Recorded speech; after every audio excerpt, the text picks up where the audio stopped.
Құрметті білім алушылар, бүгін біз кезекті лекциямызды бастаймыз.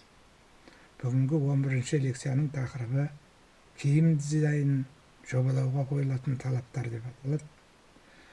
Бұл лекцияда біз киім дизайнын жобалауға қойылатын талаптардың бірнеше қырларын қарастырамыз. Олар атап айтқанда эстетикалық, функционалдық, технологиялық, экономикалық, эргономикалық талаптар болып табылады. Киімнің сәнді болуы, оның тұрмыстық жағдайда қолайлылығы, оның функционалдығы, заманауи сән талаптарына сәйкес келуі, оның композицияның тұтастығы, киімдің барлық элементтерінің өзара үйлесім табуынан көрінеді.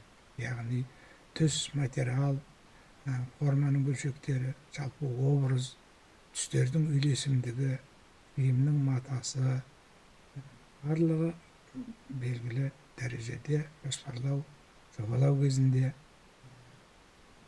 белгілі бір функция атқаратын, белгілі бір эстетикалық талғаммен жасалатын өлшемдер болды. Жеке ой-өрнектерді осы талаптардың біреуіне қосуға болады. Дұрыс таңдалған силуэт адамның табиғи пропорцияларын айқындап, кемшіліктерін жасырып, артықшылықтарын асырып дегендей, осы адамның дене формасын сұлу, әсем көру қызметін атқаруға тиісті жағдайларды біз ойластыруымыз керек. Енді функциялық қызметі туралы жобалау кезінде қандай біз қызмет атқаруымыз керек? Функционалдық сапасы оның киімнің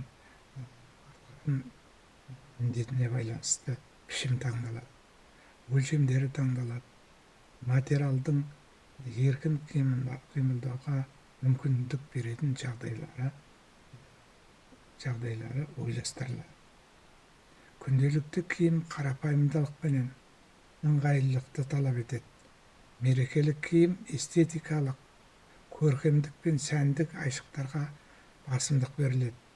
Ал енді спорттық киімдер болатын болса, ол қозғалысқа, серпінмелікті қамтамасыз ету.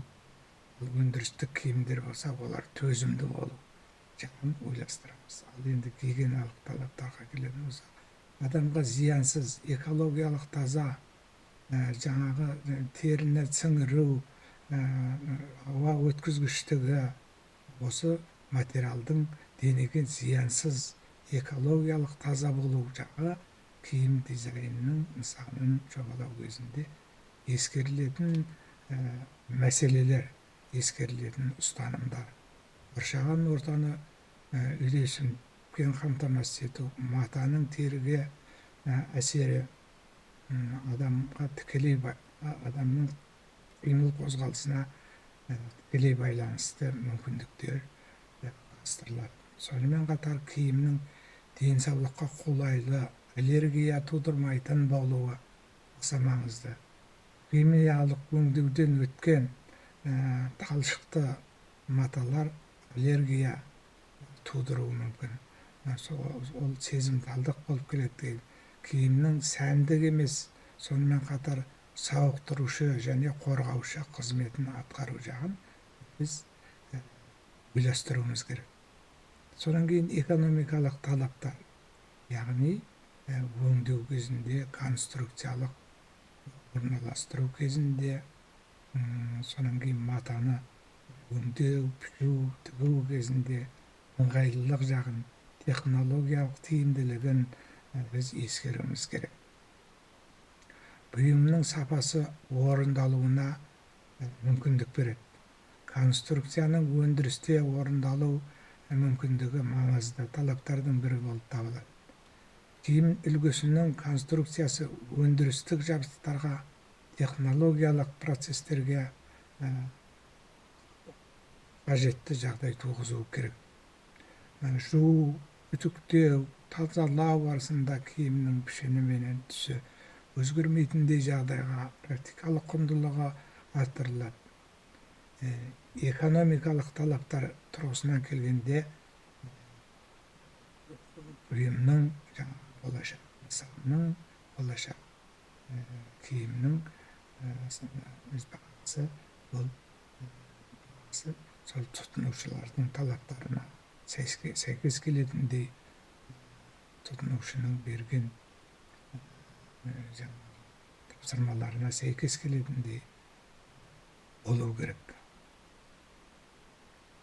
Сол сыяктуу санитарлык, гигиеналык нормаларга сайкес болуу керек.